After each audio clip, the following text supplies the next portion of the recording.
ನನಗೆ ನಿಮ್ಮ ಸಿಚುವೇಶನ್ ಅರ್ಥ ಆಗುತ್ತೆ ಗೌತಮ್ ಅವರೇ. ನಿಮಗೆ ಎಷ್ಟು ನೋವಾಗ್ತಿದೆಯೋ ಅವ್ರಿಗೂ ಅಷ್ಟೇ ನೋವಾಗ್ತಿರುತ್ತೆ. ನಿಮ್ಮ ಬೆಸ್ಟ್ ಫ್ರೆಂಡ್ ಅವರು, ಜೀವಕ್ಕೆ ಜೀವ ಅನ್ನೋ ಥರ ಇದ್ದವರು. ಅಂಥದ್ರಲ್ಲಿ ನಿಮಗೆ ಹೇಳಿದೆ, ನಿಮಗೆ ಕನ್ಸಲ್ಟ್ ಮಾಡಿದೆ, ಅವ್ರು ಇಂಥ ಒಂದು ನಿರ್ಧಾರ ತಗೊಂಡಿದ್ದಾರೆ ಅಂದರೆ ಮಕ್ಕಳ ಫ್ಯೂಚರ್ ಬಗ್ಗೆ ತುಂಬಾ ಯೋಚನೆ ಮಾಡಿರ್ತಾರೆ. ಹೌದು, ಅವನಿಗೂ ನಾನು ಬಿಟ್ಟು ಹೋಗೋದಕ್ಕೆ ಇಷ್ಟ ಇಲ್ಲ. ಮಕ್ಕಳಿಗೋಸ್ಕರ ಈ ಒಂದು ನಿರ್ಧಾರ ತಗೊಂಡಿದ್ದಾನೆ. ನೀವೇನು ಡಿಸೈಡ್ ಮಾಡಿದ್ದೀರಾ? ಇನ್ನೇನು ಮಾಡೋದು, ಮಕ್ಕಳಿಗೋಸ್ಕರ ಆದಮೇಲೆ ನನ್ನ ಗೆಳೆಯನಿಗೆ ಏನು ಒಳ್ಳೆಯದೋ ಅದನ್ನೇ ಮಾಡ್ಬೇಕು ತಾನೆ. ಸೊ ಅವನ್ನ ರಿಲೀವ್ ಮಾಡ್ತೀನಿ. ಅವನಿಗೆ ಇಷ್ಟ ಬಂದಾಗಿ ಬದುಕಿದ್ರೆ ಅವನಿಗೂ ಸಂತೋಷ ಆಗುತ್ತೆ. ಅದು ನೋಡಿ ನಾನು ಖುಷಿ ಪಡ್ತೀನಿ. ನಿಮ್ಮ ನೋವು ನನಗೆ ಅರ್ಥ ಆಗುತ್ತೆ. ಆದರೆ ಏನು ಹೇಳಲಿ, ಏನು ಹೇಳಿದ್ರು ಕಮ್ಮಿನೇ. ಯಾಕಂದರೆ ನಿಮ್ಮ ಬಾಂಡಿಂಗ್ ಆ ಥರದ್ದಿದೆ. ವಿರುದ್ಧವಾಗೂ ಮಾತಾಡೋಕ್ಕಾಗಲ್ಲ, ಪರವಾಗೂ ಮಾತಾಡೋಕ್ಕಾಗಲ್ಲ.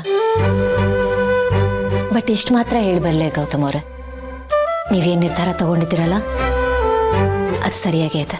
ಅವನು ಹೋಗ್ತೀನಿ ಅಂತ ಇದ್ದಾನಲ್ಲ, ಸೊ ಒಂದು ಡಿನ್ನರ್ ಪಾರ್ಟಿ ಅರೇಂಜ್ ಮಾಡೋಣ ಅಂತ. ಇನ್ವೈಟ್ ಮಾಡಿ. ಹಾಂ,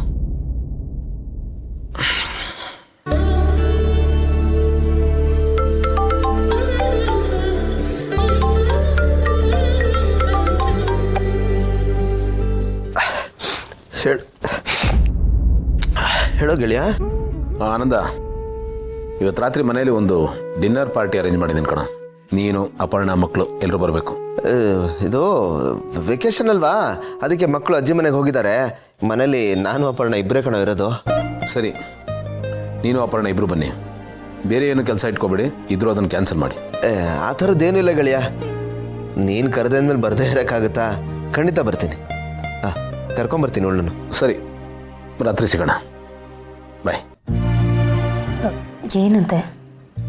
ರಾತ್ರಿ ಊಟಕ್ಕೆ ನೀನು ಅಪರ್ಣ ಮನೆಗೆ ಬನ್ನಿ ಅಂತ ಕರೆದ. ಅವನು ಕರೆದ್ಮೇಲೆ ಇನ್ನೇನು ಮಾತಾಡೋದು? ಸಂಜೆ ಹೊಟ್ಟು ಬಂದ್ಬೇಡ.